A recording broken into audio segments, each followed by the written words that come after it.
Hey guys, Cooking with Kim D here. Welcome to my kitchen. So tonight I'm making a pasta Primavera with Gremolata. Gremolata is a popular Italian condiment that normally has lemon juice, parsley, salt, pepper, olive oil, and normally anchovies are added to it, but we're omitting the anchovies and we're going to add in some beautiful arugula. And if you've never had arugula before, it is this tiny little green here, almost looks like microgreens, and it has a very peppery flavor to it. It's really nice. It's not super peppery, it's not real spicy, but I think it's going to give a nice touch to our gremolata. So to get our gremolata started, we're going to actually make it here in our manual food processor. This thing is great. It actually comes with a lid as well. I did not bring the lid over. This is the blade for the manual food processor. As you can see, the blade is in 3 different levels, which helps to chop things up nicely. The bottom has a non-slip silicone ring, so it keeps it nice and sturdy on the countertop. And then all of this is dishwasher safe. This is not. This is hand wash only, and you should not submerge this. And what you're going to do is, this is all done with the motion of your hand. I have a great big electric food processor. It's very heavy. I don't have room for it on the counter, so I love the manual food processor to do just as good a job. So I'm taking a lemon and I'm rolling my lemon on the countertop. That's going to help release some of the juice inside of it. If your lemon is really hard, you can pop it in the microwave for about 10 seconds, and that, like I said, that'll help release some of the juices. So actually, before I do that, so this is our new citrus Zester. Yeah, citrus juicer and zester. We had another model previously. This is a updated version. The other version though did not come with this zester, which is really nice. So what we're going to do is, before I cut this in half, I'm going to zest my lemon. So I'm going to actually do this right over. And all I'm going to do, and you only want to take off the very deep yellow part of your zest. Once you get down to the white, that is what is going to be more bitter. All your really good zest flavor is in that very top level outer part of your lemon or lime or whatever other citrus it is that you're using. So just kind of going around, eyeballing it. We also have a handheld zester if this just wasn't your speed. It's a small short one, which I find very easy to zest anything with. I use it a lot for limes. All right, so we have a good amount of lemon zest in there. Give that a little tap. All right, next, we're gonna put this on. I'm gonna cut my lemon in half, and then just like a traditional juicer,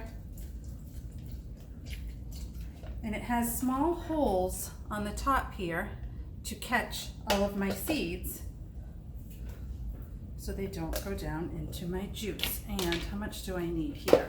I need the juice of a whole lemon. So I'll just give my hands a little rinse. And I love this dish. This is a 1-pot dish. Granted, there's a couple of extra containers here to start the process, but this is all going to cook in 1 pot on top of the stove. All right, so our zester has, see these here? That's going to catch if any seeds happen to fall through, or it's going to catch some of the pulp if you did not want the pulp.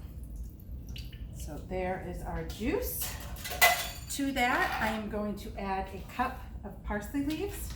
So I just have some Italian parsley. You could use curly parsley as well. I just happen to have Italian parsley here. And to that, I need a couple cloves of garlic. Calls for 2. I thought my little cloves of garlic were a little small, so I'm actually going to do 3. So this is our garlic press. I put a couple, see they're small ones, put a couple inside the hopper, and all I'm going to do is squeeze down. And I'm going to use, I call this the Barbie brush. I'm going to use this to get the garlic off and into my manual food processor. Then So I don't have to touch it. I'm going to use the end of this to take out my garlic peel. Super easy. Still have one more to go. Ever since I got a garlic press from Pampered Chef, I don't find the need to buy pre-minced garlic, and the fresh stuff is just so much better for you. Garlic is awesome. It has so many antioxidant qualities about it. So on the back, like I said, the Barbie brush, that's gonna fit right in here. So when I rinse it off in the sink, I'll be able to get all those bits out. Try not to use a metal knife against the back of that garlic press. It'll kind of scrape off some of the coating. Use that little brush that comes with it. It'll stay nice for years to come. I've had that one for a long time. All right, to this, I need some olive oil. So I need 3 tablespoons of olive oil. So 1.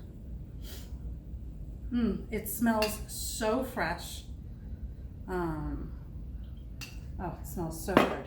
All right, and then a little bit of salt and pepper, and I'm just using my measuring spoons. Actually, that one was for the pepper. So I need 1/8 teaspoon of pepper, and then 1/4 teaspoon of salt. Now, I'm also gonna put that arugula in here, but if I overstuff this, I'm gonna have a hard time getting it to all break down. So it's best to start in smaller batches.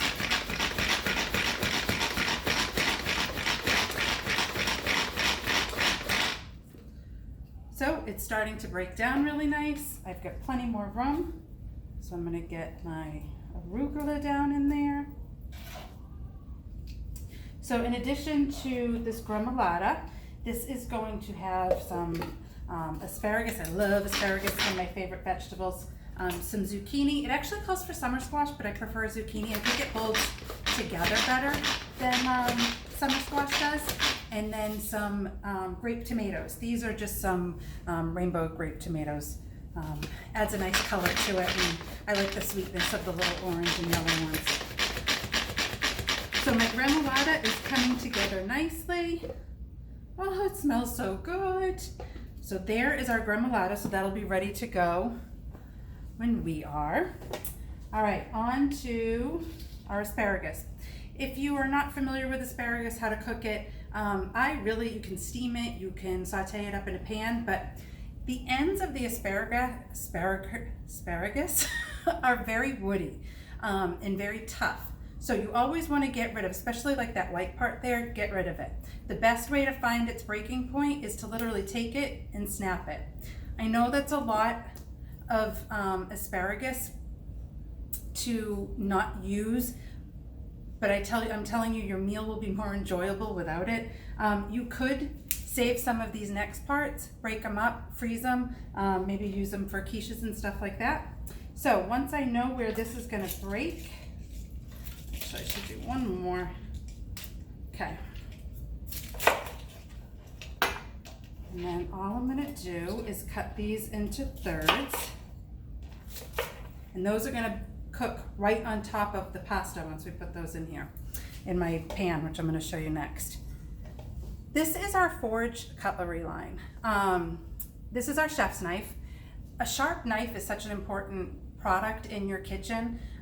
Whether you have a chef's knife or a Santoku knife, it's really great to have a nice sharp knife. A dull knife is a dangerous knife.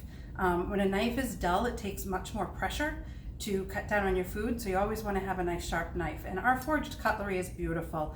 This is the newer generation of forged cutlery. I actually have the old generation as well. I have had it since it first came out on the market more than 15 years ago. It's been more than that. I don't remember the year it came out. And it is still in incredible shape. So I've had it at least 15 years. We just got it sharpened for the first time recently. So it has done an amazing job in our kitchen. So a good knife is definitely a good investment to have in your kitchen. All right, next, tomatoes. I love this product. So I love cooking with grape tomatoes, but a whole grape tomato is a little big, pops in your mouth, it's a little big to eat. So, but I hate cutting them in half because that's just a chore to do, and I don't want to take the amount of time to individually cut them, and they roll around and better chance of nicking yourself with the knife. So this is our closing cut. So what I'm going to do is, now because these aren't uniform, I want to try to get the same size tomatoes in here. All right, fill up your surface. Now you do need a long knife for this, so a chef's knife is perfect for this. I'm going to place my knife down on the edge here and close this. As you can see, there's a nice rim here that makes it safe to put my fingers in here. There's never a chance of a knife touching my fingers. And all I'm going to do is run that across, and all of my tomatoes are perfectly cut in half. How easy was that? This is great if you're trying to cut up grapes or olives. You can use it for bagels. It's awesome for bagels. There's a spring action on both sides of these, so it adjusts to whatever size food you have in here. You can also use it to cut chicken breasts or certain types of meat in half if you want to do that. So this is our closing cut. So I'll just do one more pass of these, show you that one more time. So your knife goes down, close, and cut. And like I said, a good long knife is best for this. If you have a short one, it does work, but it just definitely doesn't work as easily. All right, so there, and then I have a zucchini, which I'm also gonna cut up. Now, it says to slice it pretty thin. I do not like when my squash gets super watery and flimsy and everything. So I am going to instead, just gonna cut my edges off here. Put those in my trash bowl. Cut it down the edge. And if you're noticing, see where the Pampered Chef logo is? This is where you want to pinch your knife. Fingers out of the way. It gives you the best grasp. And then all I'm going to do is, kind of running out of space on my cutting board. I am cutting these into decent sized chunks, bite-sized chunks, but I want them to look a little bit thicker, so that they don't turn to mush on me. All right, so this is going to be prepared inside of our beautiful stainless steel nonstick wok. So we have a really nice line of stainless steel products. We have 3 pieces. We have this stainless steel wok, comes with this glass lid. The inside is nonstick. Which is great. I have never been a huge fan of stainless steel, but I know that stainless steel is needed to sometimes get some beautiful sear on meats and on vegetables. And I mean, a wok, how perfect for a wok for something like this with all these veggies, or for a stir fry. You can put it on really high heat, unlike our non-stick cookware, which shouldn't be done at a super high heat. This can withstand it a little bit better. These also go in the oven.